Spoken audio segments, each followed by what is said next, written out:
पठन पाठन में आपका स्वागत है। मैं सावन कुमार आप तमाम श्रोताओं को नमस्कार करता हूं। आज के पठन पाठन में मैं लेकर आया हूं हिंदी व्याकरण मंथन की चर्चा संख्या 7। अभी तक हमने पढ़ा कि शुद्ध और सुंदर वाक्य लिखने के लिए वाक्य के पदों के कर्म एवं अन्वय का ज्ञान आवश्यक है। कर्म से संबंधित सभी नियम हम पढ़ चुके हैं। अब हम पढ़ते हैं अन्वय के बारे में। क में क्रम था, अब ख में अन्वय है। अन्वय क्या है इसके बारे में हम जानते हैं।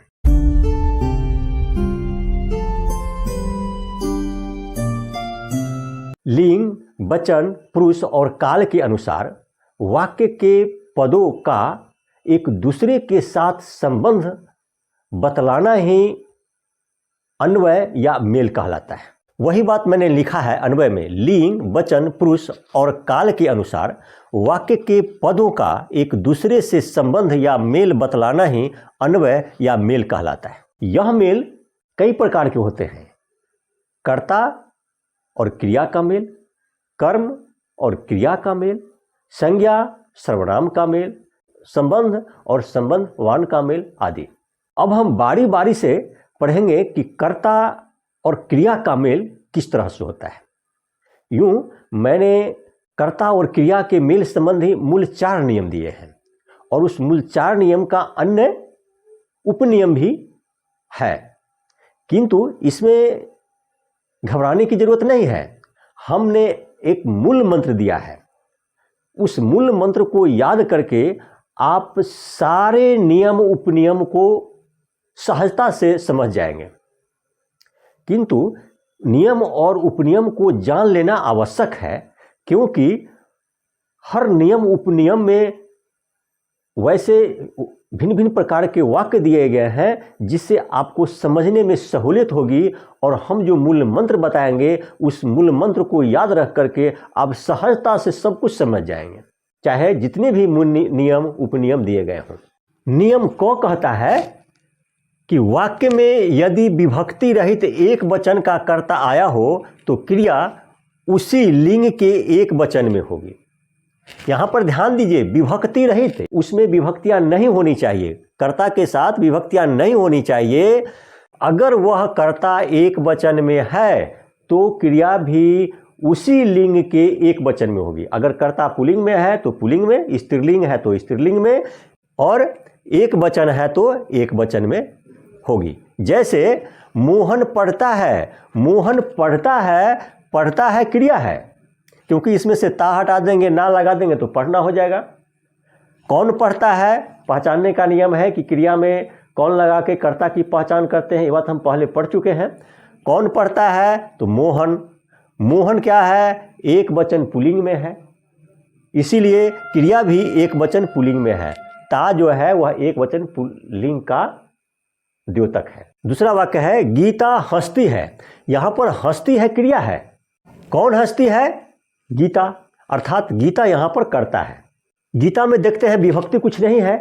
अगर विभक्ति इसमें नहीं है तो ये गीता के लिंग और वचन के अनुसार ही क्रिया होगी। गीता एक वचन स्त्रीलिंग में है, इसीलिए हंसती जो है एक वचन स्त्रीलिंग में है। अब हम एक मूल मंत्र दे रहे हैं। इस मूल मंत्र को हमेशा याद रखिएगा। तो यही मूल मंत्र है, क्रिया विभक्ति रहित कर्ता के लिंग, वचन और पुरुष के अनुसार रहती है।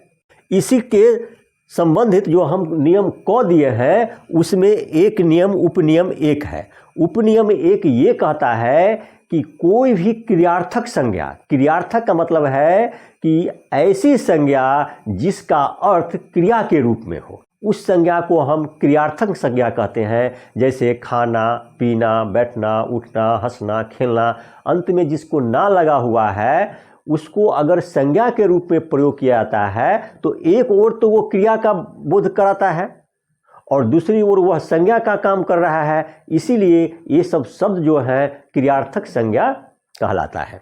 वही दिया गया है यहाँ पर। उपनियम 1 में दिया है, जब वाक्य में कर्ता क्रियार्थक संज्ञा हो तो उसकी मुख्य क्रिया हमेशा एक वचन पुल्लिंग रूप में होती है, क्योंकि क्रियार्थक संज्ञा एक वचन पुल्लिंग होती है। अब ध्यान दीजिए, क्रियार्थक संज्ञा जो होती है, इस बात को मान लीजिए कि क्रियार्थक संज्ञा एक वचन पुल्लिंग होती है। क्रियार्थक संज्ञा एक वचन पुल्लिंग में होती है, और क्रियार्थक संज्ञा क्या है वो तो आप समझ चुके हैं। तो जब एक वचन पुल्लिंग में क्रियार्थक संज्ञा है तो उसकी क्रिया भी एक वचन पुल्लिंग में होगी, बात तो स्पष्ट है। वही बात मैंने नीचे दिया है, रात में जागना बुरा है। यूं तो जिस पद के पहले का, की, के, में, से पर होता है वो कर्ता के तुल्य होता है। इस नियम को आप याद कर सकते हैं कि जिस पद के पहले का, की, के, में, से पर हो वो कर्ता के तुल्य होता है। यहां पर भी जागना के पहले में है, इसीलिए ये जागना कर्ता के समान है। लेकिन हर हमेशा ये में, का, की, के, में, से पर लगा हुआ पद नहीं मिलेगा। इसीलिए सबसे बेहतर यही है कि क्रिया में कौन लगाइए। कौन का उत्तर नहीं मिलता है तो क्या लगा के प्रश्न कीजिए, जो उत्तर मिलता है उसी के मुताबिक क्रिया का रूप दे दीजिए।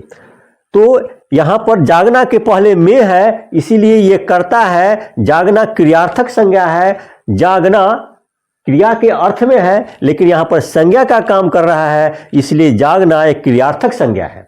और क्रियार्थक संज्ञा एक वचन पुल्लिंग में होता है, इसीलिए यहां पर बुरा है दिया, बुरा है। ये एक वचन हो गया, इसमें अनुस्वर नहीं है, इसलिए एक वचन में हुआ। अब दूसरे नियम से हम ये भी कर सकते हैं कि बुरा है, कौन बुरा है?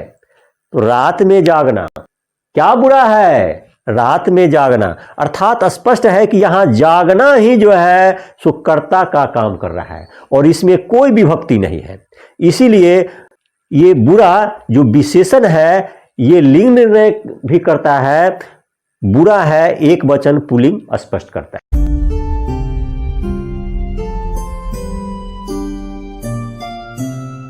उस तरह से दूसरा वाक्य देख लिए, शाम में टहलना अच्छा है। देखिए यहां पर टहलना के पहले में है, इसीलिए यह भी एक कर्ता के ही समान है।